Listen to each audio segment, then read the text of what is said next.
mang về lợi thế rất lớn. Và hiệp thi đấu thứ hai này thì hai cháu em là đội sẽ bóng trước.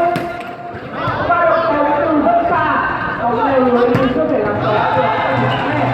Và một tình huống trả bóng ngay sau đó thì đã có điểm cho hai cháu em. Một câu, một khởi đầu thuận lợi. Điểm số đầu tiên và một khởi đầu rất thuận lợi.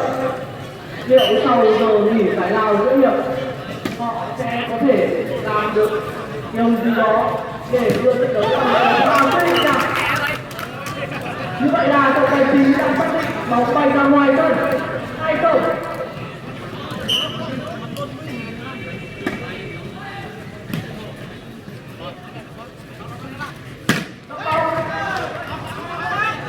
Không cứu được trong tình huống vừa rồi. Tỷ số được rút ngắn xuống còn 1-2.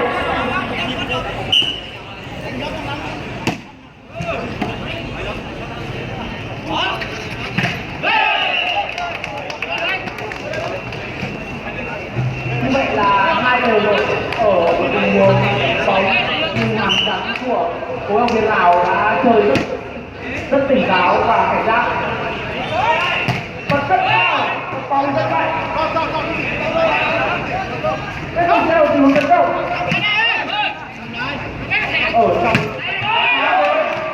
bất cứ bóng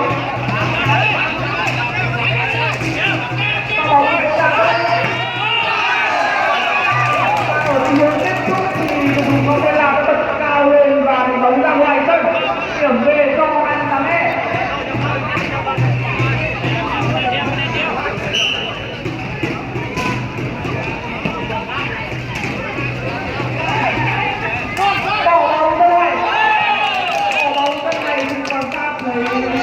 Đội hình của 28 em đã rút khoảng trống và tận dụng trên để đó 3 đều.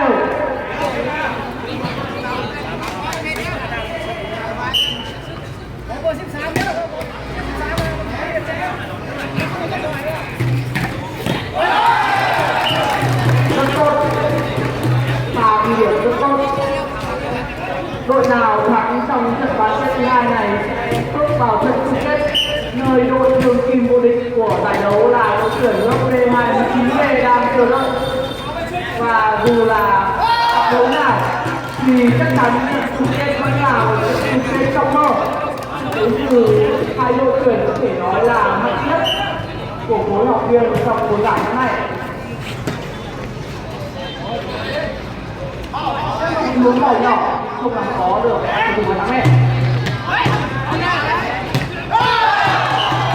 Quá tốt, và các cái bóng đá qua người đội ngũ rồi thì chúng ta tận dụng thời cơ tiếp về nâng khoảng cách lên giành 3 điểm, 6-3 cho 28 em.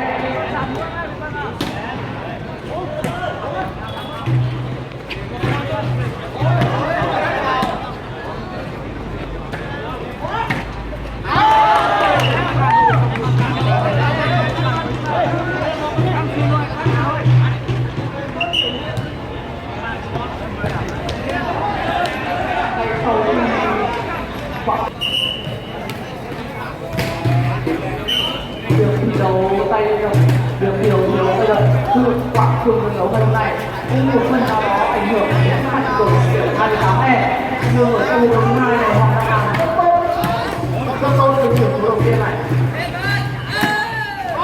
Cứu được bóng chắc chắn của một cái nào rồi thì hôn rồi sau tình huống đập bóng không nhẹ nhưng bóng rất xoáy. Khoảng cách được rút ngắn xuống còn 3 điểm, 4-3, 4-7 chơi như bạn.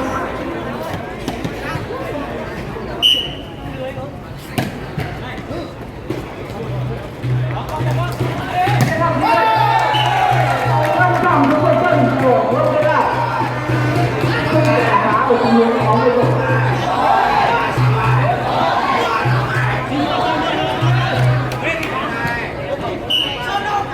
Các cổ động viên của đội tuyển ngoài sân đang rất nhiệt tình cổ vũ cho đội nhà. Bỏ bóng và bóng vẫn trong sân. Có vẻ như các cầu thủ đội tuyển tưởng như bóng đã ra ngoài thành rồi nhưng họ bỏ bóng nhưng rất bất ngờ Trường có vẻ trong sân.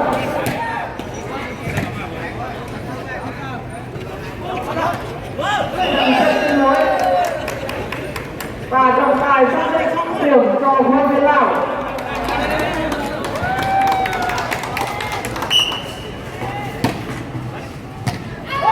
Một cầu tốt.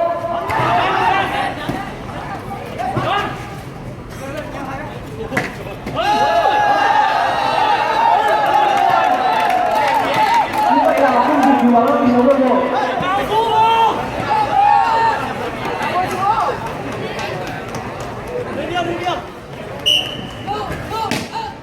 Khoảng cách hiện tại của đội tuyển đất bóng bóng rất hay phản công đây là cái điểm không qua lưới khoảng cách lại là 2 điểm.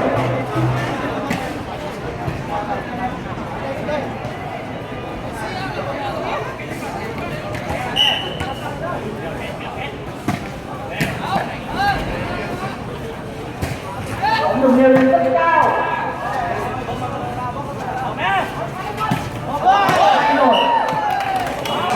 Như vậy này, số 11 đến hai tháng hè, chỉ số được môn này chỉ còn 8-9, 1 điểm để thi đấu thứ hai.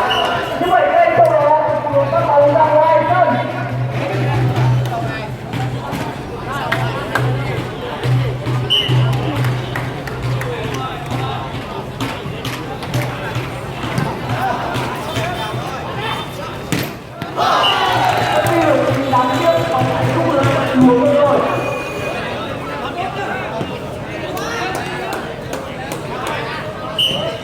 Tiếp tục là người phát bóng.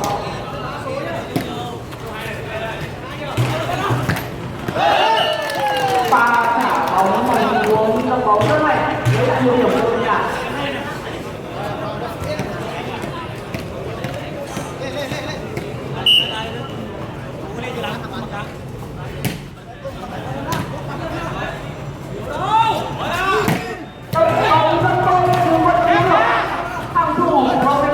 Làm việc rất tốt. Lúa bò nhỏ. Trường tấn công trong đường của hai tháng này. Trong dạng tay làm trắng đã quá lớn để làm thủ của đối bên nào có thể cứu bóng trong tình huống sau đó. Và khoảng cách vẫn là 3 điểm. 12-9 trong hiệp thi đấu thứ hai này. Các tuyển thủ lớp T28E từng giữ ổn định mình trong sân pha bóng để duy trì khoảng cách này.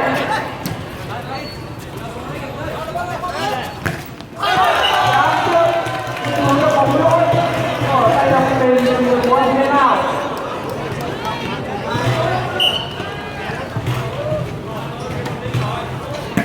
Số 01 không tin là người phát bóng từ phía tháng mẹ. Thì một tình huống trong bóng nhưng hai người vẫn cứu được.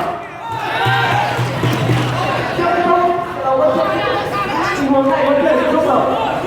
Tiếp tục tấn công. Tấn bóng rất tốt. Với chiều cao và tốc rất tốt thì cần một người trong tình huống vừa rồi là có thể xử lý và ăn điểm để cho đội nhà. 10-3.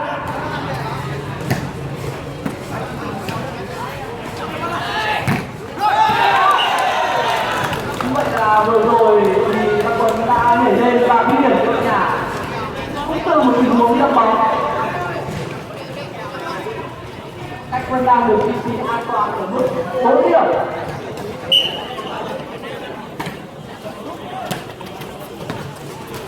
Sẽ làm gì đây? Và bóng không được cảm giác có tốt.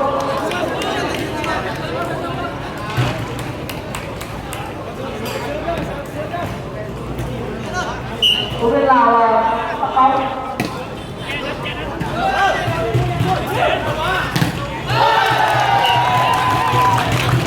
Nguồn điểm về cho bên nhà rất tốt của số 73 bên phía đội tuyển lớp T28E.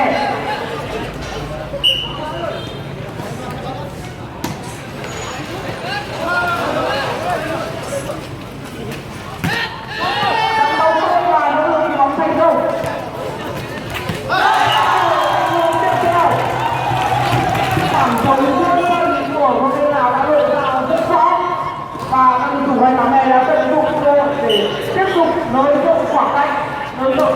15 điểm, 16-11 rồi. Các con lên không ai đâu đi được. Dù đã chạm được tay vào bóng nhưng bóng vẫn bật ra ngoài sân trong tình huống vừa rồi.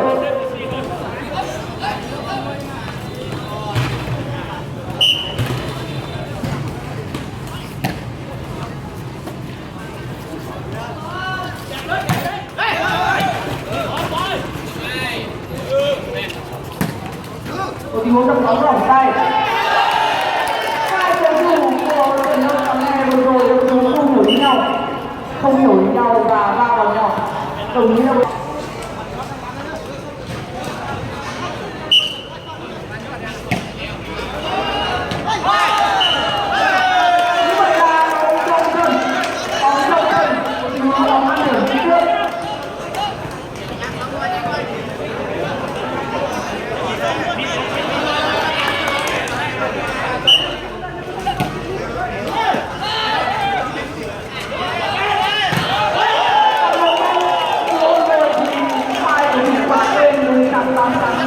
có bên nào đã hoàn thành xuất sắc nhiệm vụ được nào. Bây giờ là 10 điểm, 15-16. 15-16 trong một hiệp hai. Rất tốt. Đáng tiếc là bóng đã bay ra ngoài sân. Bóng của tay động từ phía 28 m.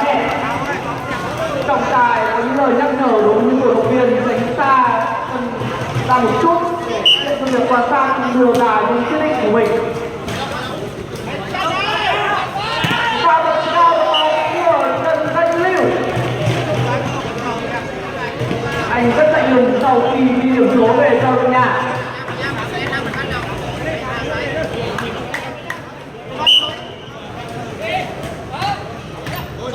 Bóng leo lưới nhưng các cổ động viên tỉnh táo, nhưng ngay sau đó là xử lý hỏng bóng rút lưới.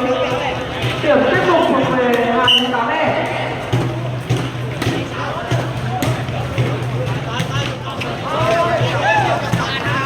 Một tình huống đưa bóng qua sân và nhiều chuyển tấn công nhiều thủ không thể cứu được.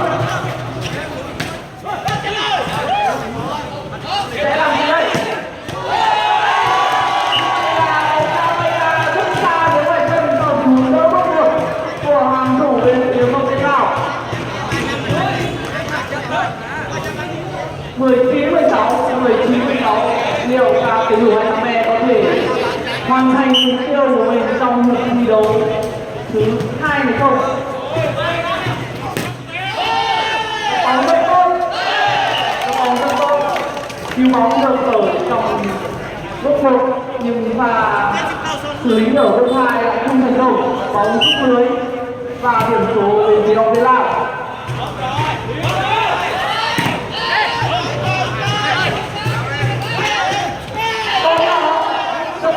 Để cứu bóng, đồng đội của anh có thể hoàn thành tốt của mình không? Đúng rồi. Hai tình huống ở trước sau chưa thành công. Tay trắng đã làm chính xác đồng đội của mình rất đáng thương thiếu một.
phát bóng.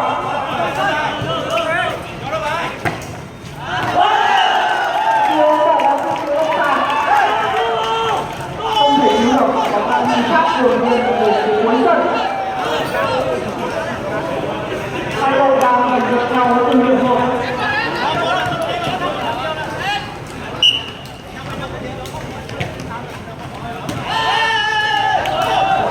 Thi đấu thứ hai này trên bảng đang diễn ra gần như tương tự với lượt thứ nhất. Càng nhiều điểm số được giành nhau càng hay. Rất hay, làm bất ngờ tất cả các đối thủ của mình. Hai thằng em lại vươn lên 22-21.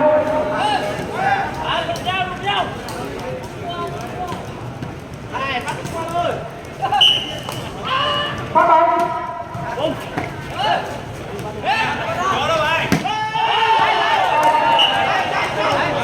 chạy chạy chạy đi luôn. 22 đều. Tình huống vừa rồi thì tất cả các tình huống ở trường lên để trọng tài và tài chính là kiểm dò với bên nào. Tranh rất tương đối, bóng người rất cao.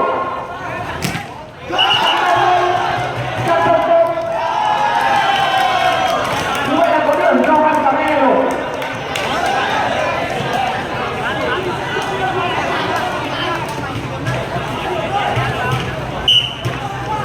Cà Mê đang có điểm số 23.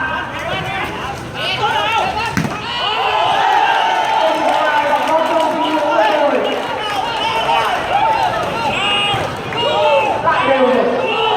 Tỷ số lại đều trong điểm thi đấu thứ hai.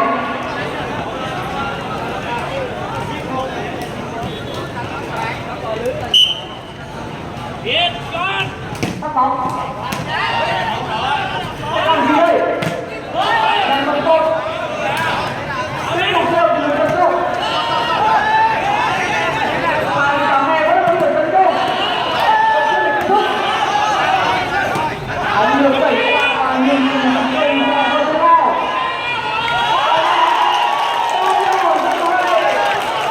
Hoàn thành con số và chỉ còn nhỏ không thể. Vậy là điểm số 24 cho phía đội thế nào?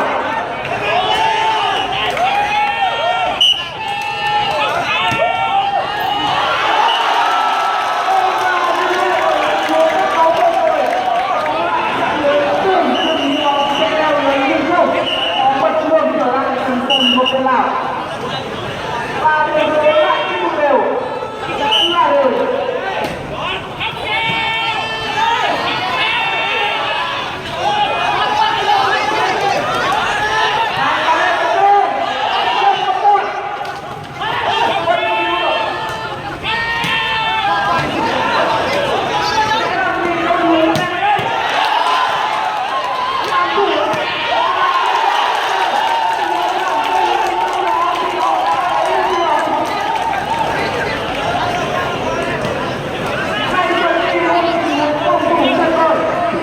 Cầu thủ tấn công đã không làm đồng đội của mình.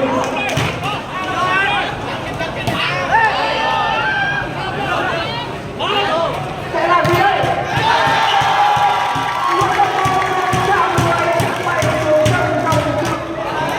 Đi không cứu vào cái của các tuyển thủ của đội tuyển lo.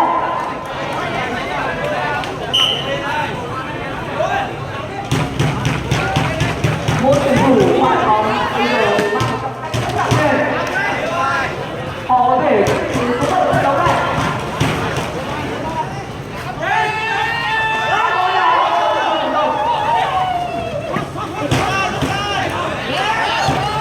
Và bóng lại kéo lại. Có thể kết thúc rồi. Bóng lên rất cao. Sẽ làm gì đây? Nhiều người tấn công để không được.